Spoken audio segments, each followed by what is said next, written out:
ಎಲ್ಲ ಒಯ್ಯಾತಲ್ಲ ಎಲ್ಲ ಇದಾಗ್ತಿರ್ತದೆ ಹಂಗ. ಹೊಗೆ ಹಾಕೋದಾಯ್ತು. ಇದ್ರ ಜೊತೆ ಇದ್ರ ಹೆಂಗೆ ಮತ್ತೆ ಬಳಸುವಂತದ್ದು ವಸ್ತು? ನೀರ ಕುದಿಸ್ಬೇಕು. ನೀರಲ್ಲಿ ಕುದಿಸ್ಬೇಕಾ? ಕುದಿಸಿ ಅದನ್ನು ಕೂಡ ನೀವು ಬಳಸಿ ಹೊಗೆ ಮಾಡಿ ನೊಣಗಳನ್ನು ಓಡಿಸ್ಬೋದು ಅಂತ ಹೇಳ್ಬಿಟ್ಟು ಇದನ್ನು ಕೂಡ ಹಾಕ್ತೆ. ಆಮೇಲೆ ಇನ್ನೊಂದು ಇದು ಉಪಾಯ ಹೇಳಿದರೆ ಅದನ್ನು ಕೂಡ ನಾವು ಕೇಳ್ತಾ ಹೋಗೋಣ. ಬಂಧುಗಳೇ, ಎಲ್ರಿಗೂ ನಮಸ್ತೆ.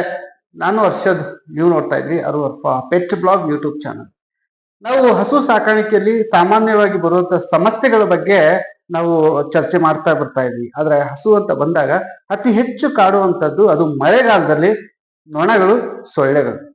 ಈ ನೊಣ ಸೊಳ್ಳೆಗಳನ್ನ ₹1 ಖರ್ಚಿಲ್ಲದೆ ಅದನ್ನ ಹೇಗೆ ಓಡಿಸೋದು, ಆ ನೊಣ ಸೊಳ್ಳೆಗಳಿಂದ ಹಸುಗಳನ್ನ ಹೇಗೆ ಸಂರಕ್ಷಣೆ ಮಾಡ್ಕೊಳ್ಳೋದು ಅನ್ನೋಂಥ ವಿಚಾರನ ನಿಮ್ಮ ಹತ್ರ ಮಾತಾಡ್ತಾ ಇದ್ದೀನಿ. ನನ್ನ ಹಿಂದೆಗಡೆ ಹಸು ಸಾಕಾಣಿಕೆದಾರರಿದ್ದಾರೆ, ಹಿರಿಯ ವ್ಯಕ್ತಿಗಳು. ಅವರಿಂದ ಇರುವಂತ ಅನುಭವವನ್ನ ನಾನು ಹಂಚ್ಕೊಳ್ತಾ ಇದ್ದೀನಿ ನಿಮ್ಮ ಮುಂದೆ.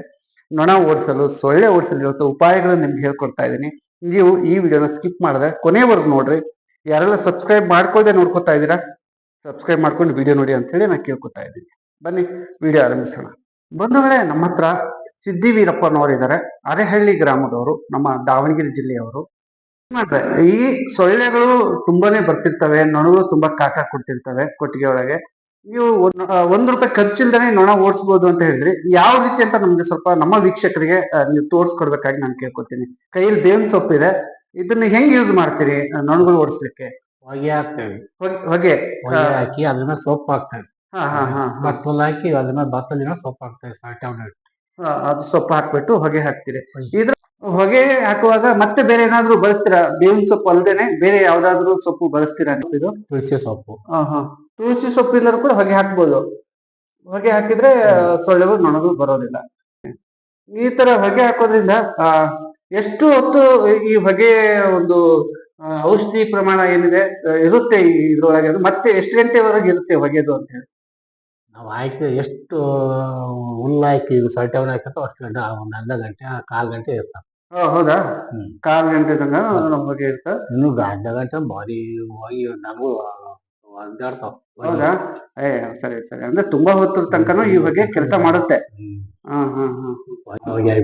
ಬಾಳ ಹೊಗೆನೂ ಹಾಕಂಗಿಲ್ಲ. ಬಾಳ ಹೊಗೆ ಹಾಕಂಗಿಲ್ಲ. ಹಾಕಿದ್ರೆ ಅದು ದನ ಕೆಮ್ತಾವ. ಹೊಗೆ ಕೆಮ್ತವೆ. ಗಾಳಿಲಿ ಬರಂಗಿರೋದಲ್ಲ. ಹೌದು ಹೌದು ಹೌದು ಹೌದು. ಎಲ್ಲ ಓಟು ಗಾಳಿ ಕವರ್ ಮಾಡಿರ್ತಾವಲ್ಲ, ದನ ಕೆಮ್ಮ ಕಚ್ಬಿಡ್ತಾವ ಹೊಗೆ. ಹಂಗಾಗಿ ಈ ತರ ನೀವು ಹೊಗೆ.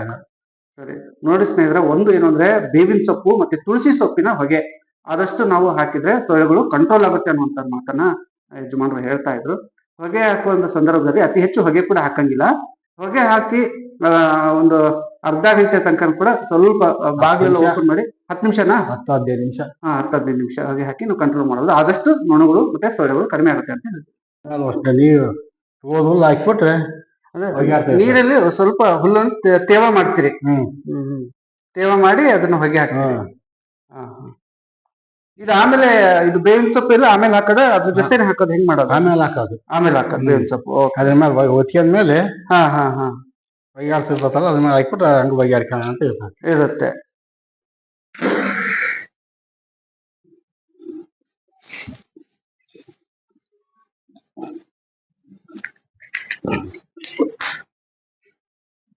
ನೋಡಿ ಇದೇ ಹೊಗೆ ಎಷ್ಟು ಹಾಕಾಯ್ತು.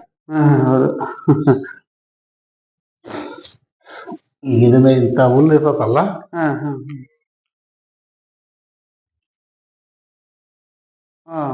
ಈ ತರ ತೊಯ್ದಿರ್ತಕ್ಕಂಥ ಹುಲ್ಲನ್ನ ಮೇಲೆ ಹಾಕ್ತೀರಿ. ಅದ್ರ ಮೇಲೆ ಹಾಕಿದ್ರೆ ಇದೇ ಹೊಗೆನೆ ಆಗುತ್ತೆ. ಆಮೇಲೆ ಬೇವಿನ ಸೊಪ್ಪು. ಆಮೇಲೆ ಈಗ ಎಲ್ಲ ಒಯ್ಯಾತಲ್ಲ, ಎಲ್ಲ ಇದಾಗ್ತಿರ್ತದೆ ಹಂಗ. ಶಬಾಷ್, ಒಳ್ಳೆ ಐಡಿಯಾ ಇದೆ. ಒಳ್ಳೆ ಐಡಿಯಾ. ನೋಡ್ರಿ, ₹1 ಖರ್ಚಿಲ್ದೇನೆ ನಾವು ನೊಣಗಳನ್ನ ಓಡಿಸ್ಬೋದು. ನಾವ್ ಇಷ್ಟೇ ಅಲ್ಲಿ ಮಾಡೋದು. ಹೌದಾ? ಬೇವಿನ ಸೊಪ್ಪು ಒಂದು ಹಾಕೋದಿಲ್ಲ ಯಾಕಯ್ಯ? ಜನ ಬೇವಿನ ಸೊಪ್ಪು ಹಾಕಿದ್ರೆ ಒಳ್ಳೇದು. ಓಕೆ, ಇಷ್ಟೆಲ್ಲ ಹೊಗೆ ಆಗುತ್ತೆ ನೋಡ್ರಿ. ಆಮೇಲೆ ಹಸುಗಳನ್ನ ಯಾವಾಗ ಬಂದು ಕಟ್ತೀರಿ? ಹಸುನ ಕಟ್ಟಿನ ಹೊಗೆ ಹಾಕ್ಬೋದಾ? ಹಸು ಕಟ್ಟಿನ ಹೊಗೆ ಹಾಕ್ತೇವೆ. ಹಸು ಕಟ್ಟಕ್ಕಂತ ಮುಂದೆ ಹಾಕೋದಿಲ್ಲ. ಹಾಕಲ್ಲ. ಹಸು ಮುಂದೆ ಬಾಳ ಇದ್ರೆ ಮತ್ತೆ ಈಗ ಹಸು ಹೊರಗೆ ಇದ್ದಂಗ್ಲೆ ಈಗ ಕಟ್ಟಿ ಹೊರಗೆ ಕೋಡ್ನು ಇದು ಕಳಿಸಿ ಹಸು ಕಟ್ಟಿ ಹಾಕ್ತೇವೆ ಮತ್ತೆ. ಓಕೆ, ಹಾಕ್ಬೋದು. ಇದ್ರ ಜೊತೆ ತುಳಸಿದು ಹಾಕಿದ್ರೆ ಒಳ್ಳೇದು. ನೋಡ್ರಿ, ಈ ಗಾಳಿ ಹೊಗೆ ಅರ್ಧ ಗಂಟೆ ತನಕ ಬಿಟ್ಟು ದನ ಬರ್ತಾವ ಇಲ್ಲಿ. ನೊಣಗಳು ಇರೋದಿಲ್ಲ, ಸೊಳ್ಳೆ ದನಗಳು. ಅದು ಬರೀ 5 ನಿಮಿಷಕ್ಕೆ ಇಷ್ಟ ಅಷ್ಟೊಂದಾಗ ಅರ್ಧ ಗಂಟೆ ಬಿಟ್ಟು ನಾವು ದನಗಳು ಇರಲ್ಲ. ಕೆಮ್ತಾವೆ. ಭಾರಿ ಕೆಂಪ ದನಗಳು. ಹೌದು. ಅವಾಗ ಹೆಂಗೆ ಮಾಡೋದು? ಕಡಿಮೆಗೆ ಇಷ್ಟ ಹಾಕಿ ತೆಗ್ದು ಬಿಡೋದಾ? ನೀರ್ ಹಾಕಿ ಕೊಡ್ತೇವೆ. ನೀರ್ ಹಾಕ್ಬಿಡ್ತೀರಿ? ಸ್ನೇಹಿತರೆ, ಅತಿ ಹೆಚ್ಚು ಹೊಗೆ ಹಾಕಿದಾಗ ನಾವು ಪರಿಶೀಲಿಸಬೇಕಾಗಿರೋದು ಏನು ಅಂತ ಹೇಳಿದ್ರೆ, ಅವು ಹಸುಗಳಿಗೆ ತೊಂದರೆ ಆಗ್ಬಾರ್ದು.